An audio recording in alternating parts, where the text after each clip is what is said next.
नमस्कार दोस्तों, विरासत चैनल के माध्यम से हम आपके सामने एक ऐसे रहस्यमयी मंदिर के बारे में आज चर्चा करेंगे।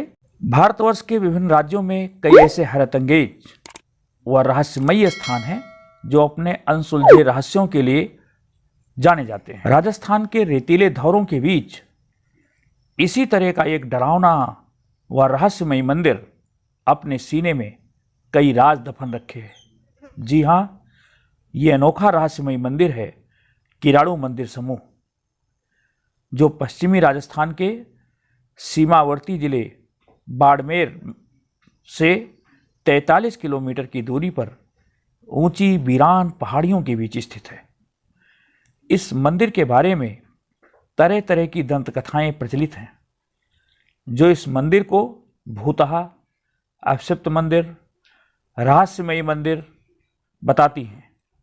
लोगों का मानना है कि ये एक ऐसा मंदिर है जहां शाम के बाद कोई रुक नहीं सकता। एक ऐसा मंदिर है जहां रात में कोई आज तक मंदिर का दर्शन नहीं कर सका, क्योंकि रात में रुकने वाला शख्स यहां पत्थर का हो जाता है। स्थानीय निवासी भी इसी प्रकार का विचार रखते हैं। इन टूटे फूटे मंदिरों के बारे में लोगों की धारणा है कि यहाँ एक ऋषि का श्राप है। सैलानी प्रकृति के लोगों के लिए एक बहुत दिलचस्प जगह है। आइए ले चलते हैं हम आपको उस राज का पर्दाफाश करने, उस डरावने व उस अभिशप्त मंदिर जिसके सामने बहुत से मनुष्य जो कि पत्थरों में बदल गए हैं। ऐसी मान्यता है कि ये शापित मंदिर है। हम जानते हैं क्या है राज उस किराड़ू मंदिर का। किराड़ू जो कभी अतीत में एक बहुत समृद्ध नगर था, उसे किराटकूप के नाम से जाना जाता था और ये शहर अपने वैभव और समृद्धि के लिए प्रसिद्ध था। किंतु उसके अवशेष अब आज कुछ खंडहर रह गए हैं। समय के साथ किराड़ू गुमनामी के अंधेरे में खोता चला गया और आज अपनी गुमशुदगी पर ये आंसू बहा रहा है। शाम ढलते ही यहाँ के माहौल में एक डरावनी खामोशी सी छा जाती है।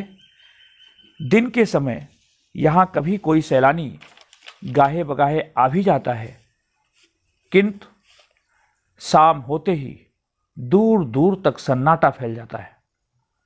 जंगल, झाड़ियों व स्याह पहाड़ियाँ वातावरण को और भी गहरा व रहस्यमयी बना देती है।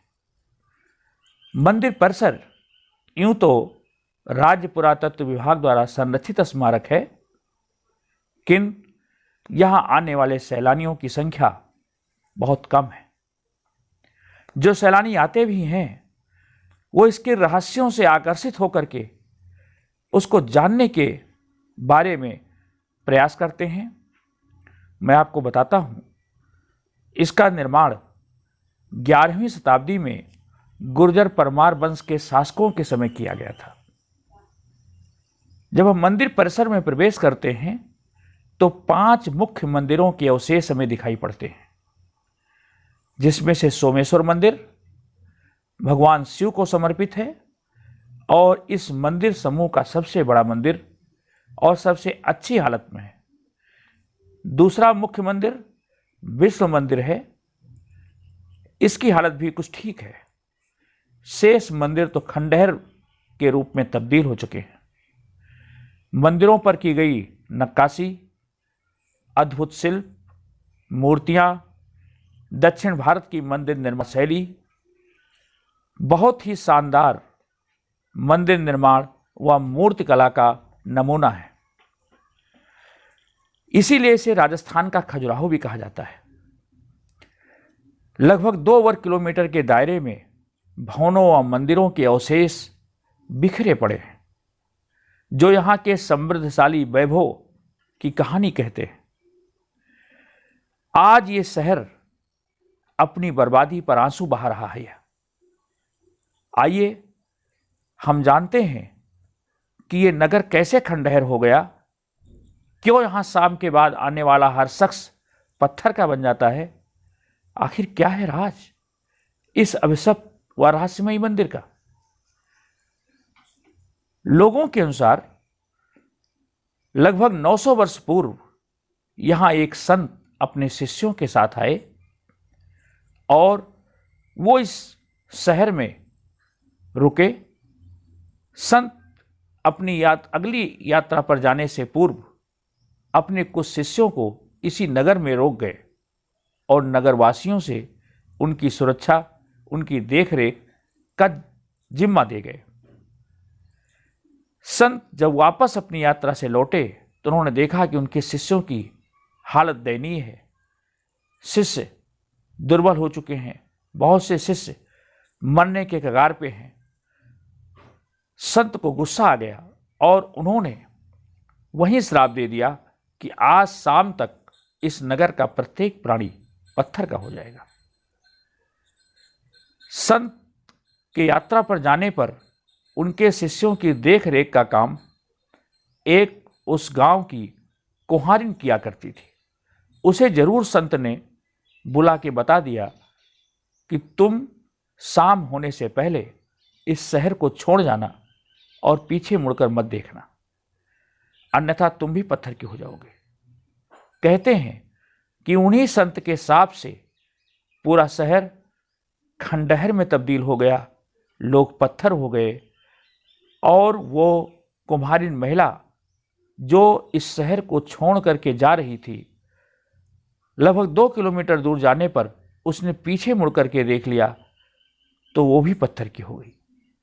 उसकी मूर्ति का अवशेष भी यहाँ पर है। तो ये तो थी यहाँ की लोक कथा। आइए हम इसके राज से पर्दाफाश करते हैं। यहाँ पर हमें 3 अभिलेख भी प्राप्त होते हैं जिससे पता चलता है कि इस मंदिर समूह का निर्माण परमार वंश के राजा दुलसाल राज और उनके वंशजों ने किया था। यहाँ पर पहला अभिलेख विक्रम शताब्दी 12वीं सदी का है जो 1153 ईस्वी का है। इस अभिलेख में गुजरात के चालुक्य कुमारपाल के विषय में लिखा गया है। दूसरा अभिलेख 1161 ईस्वी का है जिसमें परमार शासक सिंधुराज से लेकर सोमेश्वर तक की वंशावली दी गई है। तीसरा अभिलेख 1177 ईस्वी का है जो गुजरात के चालुक्य राजा भीमदेव सेकंड के सामंत चौहान मदन ब्रह्मदेव का है। इन अभिलेखों से स्पष्ट होता है कि मंदिरों का निर्माण 12वीं शताब्दी में किया गया। समय के साथ इन मंदिरों पर कोई आक्रमण, कोई ऐसे आतताइयों के शिकार ये मंदिर समूह हुआ होगा, ये नगर हुआ होगा और उसी के साथ ये नगर अपनी वैभव, अपनी कीर्ति खो बैठा और आज गुमनामी के अंधेरे में इन वीरान पहाड़ियों में अभिशप्त नगर के रूप में लोगों में जाना जाता है।